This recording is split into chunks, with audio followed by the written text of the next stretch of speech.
Greetings. Now, a lot of people are looking for Jesus.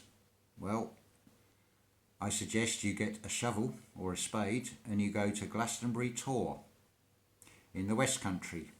Fun enough, where you have all the legends around the area in the southwest of King Arthur and the 12 Knights. Because Arthur is author. But Glastonbury Tor, what is that? The Tor is another name for bull, or torso, Taurus. And you can see the route that they've come in through Tor Quay, because it is a dock. We are vessels. The last thing you want to be is docked by a docked oar who will practice upon you. But this Jesus, a big clue with this is if you look at the First Crusade, it didn't go to Jerusalem, and that word is very significant as well. Jews sail them, because they are merchant bankers. Mer is the French word for sea and chant. It's black magic ritual. But this Jesus has a historical character on which the story is based. What you have to understand is that the three things have been fused together. You have the sun in the sky. You have the Christ consciousness, which is within each and every one of us. And then you have this King Isus of Persia.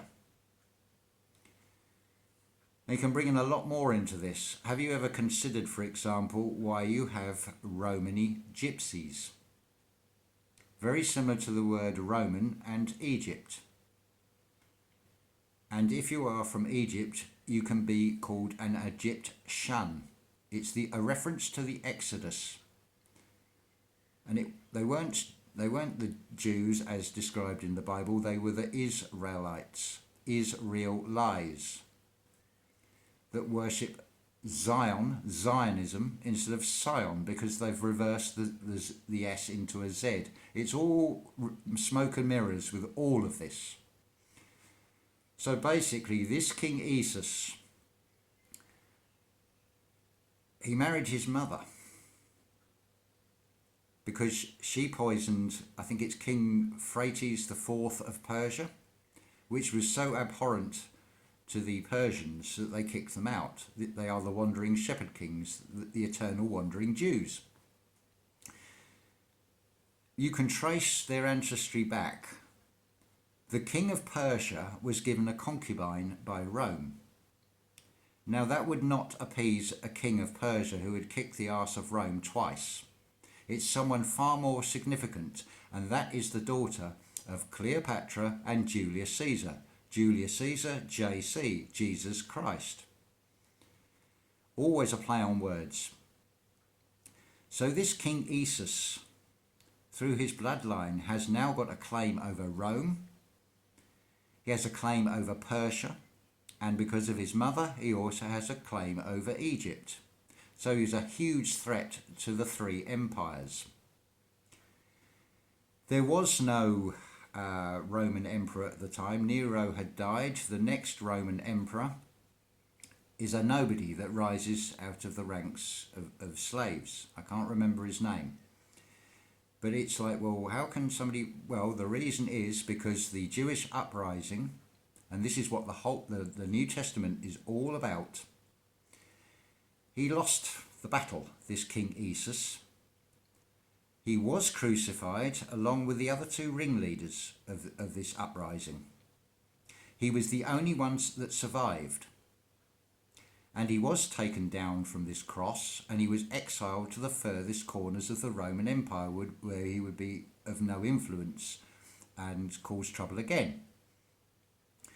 So, of course, he's gone to England through Torquay and ended up at Glastonbury. Now, Glastonbury is very interesting because it is an astrological grid. You've got two hills that represent Gemini. You've got Summertown in Leo. And all the other ones are all there as well. All 12 constellations are all around that area.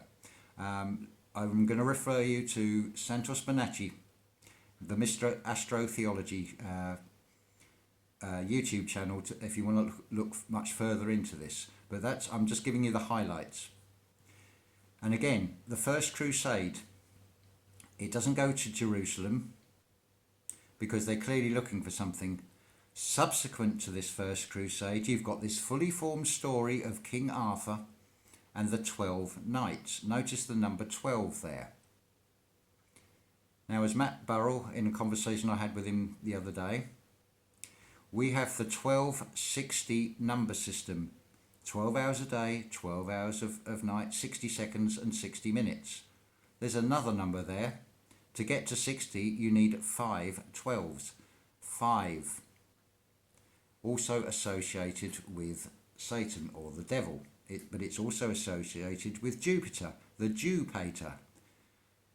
Jesus.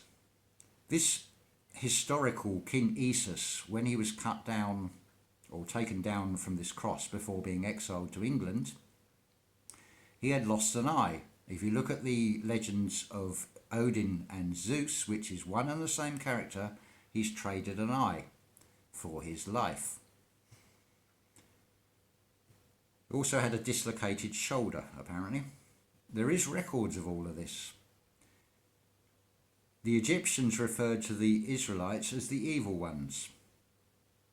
Must be a reason for that as well. Now, how do you explain the 10 plagues of Egypt? Very easily. At the time this exodus happened, it was the end of the Minoan civilization through, I think it was an earthquake, and then you had the succession of plagues and things, and ended up with a tsunami where the sea parted and then came back. And that's where this whole story comes from that you find in the Bible. The outbreak of the locusts and so on, and the plague, all the plagues. To really understand what is going on, you have to understand that the Bible is a basis of truth, and it is based on much older texts. But it has been carefully fused and put together. If you look at Saul and his life, and you look at the life of Josephus Flavius, there's your answer right there. Because Josephus is the deceiver, and it's not a very nice flavour. So that, if you want to find Jesus, is where to look, Glastonbury. Now, something else very interesting. I'm sure you've all heard of Galileo Galilei, which means to turn and to turn again. Now think of the sea that this mythical Jesus was near. The fisher of men. Look up the word fisher. Don't listen to the spell. Listen to the sound on all these words.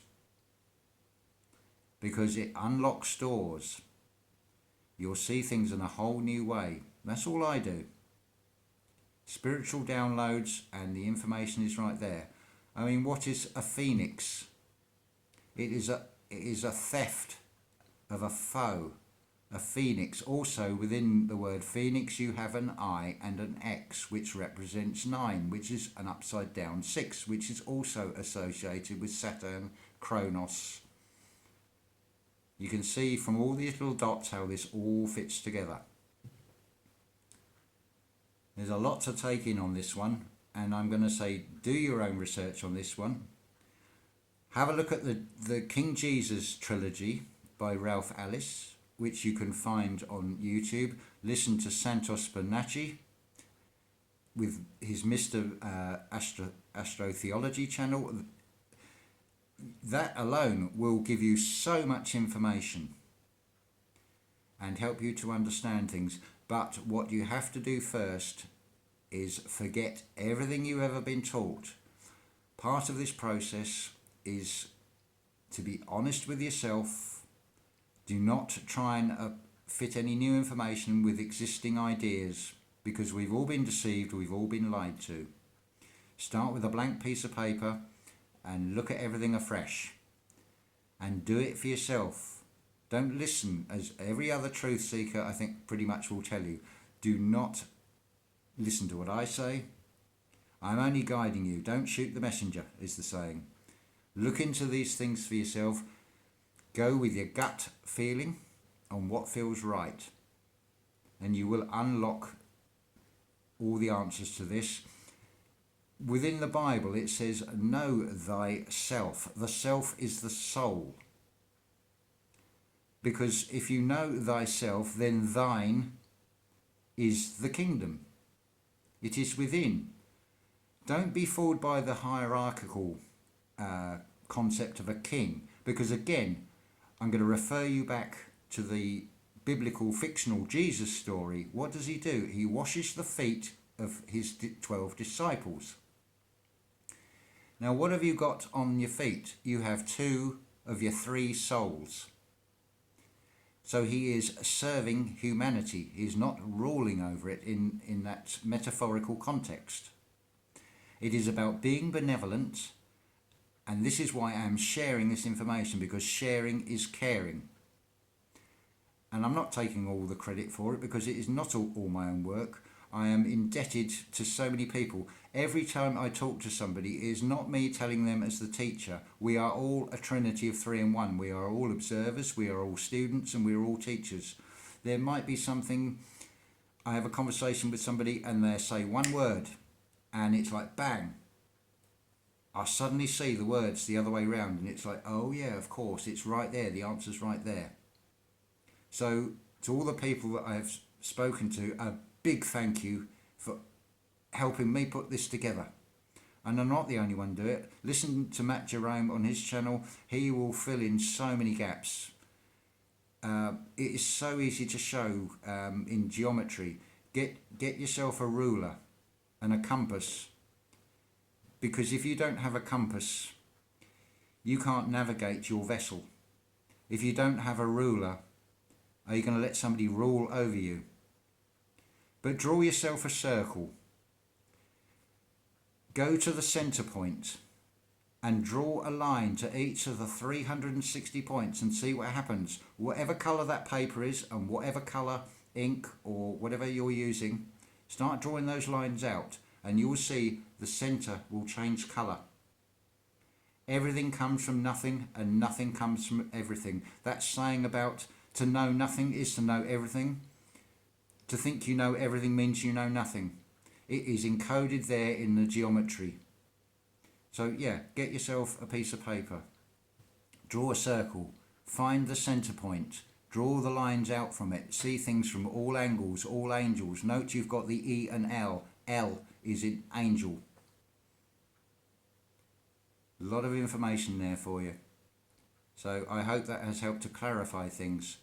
So we're looking for the year 2025 and we're looking at Arizona, a place called Phoenix, where this telescope called Lucifer, which is owned by the Vatican, in their observatory, and you have to ask yourself, why would they call a telescope Lucifer and what are they looking for? It's signs in the heavens. It's the plasma event. It's up to you. You can believe as much of this or as little of this as you want. I've done my bit. I've given you the information. You have to do the work yourself now. It's that old saying, if you want something done, do it yourself. All I can do, and the same with everybody else from the spiritual and the truth-seeking side, is try and share the information that we've got to help everybody else. Because we ain't getting paid for this. Not financially. We are getting paid in the sense of true wealth, which is nothing to do with printed money. And let's face it, where does paper come from? From a tree, normally. A tree that has been killed. The thing that gives us oxygen and provides life. Actually, while we're on the subject of this, zero carbon, we've got to reduce our carbon. Well, do you not understand that we are all carbon life forms? You reduce carbon down to zero, kiss goodbye to all life. It is another scam. These events happen on regular intervals every so many thousand years. It's a reset. So it's up to you. Do you want to go to hell or do you want to find your heaven? The choice is yours in everything, whatever you do in this life. Thank you.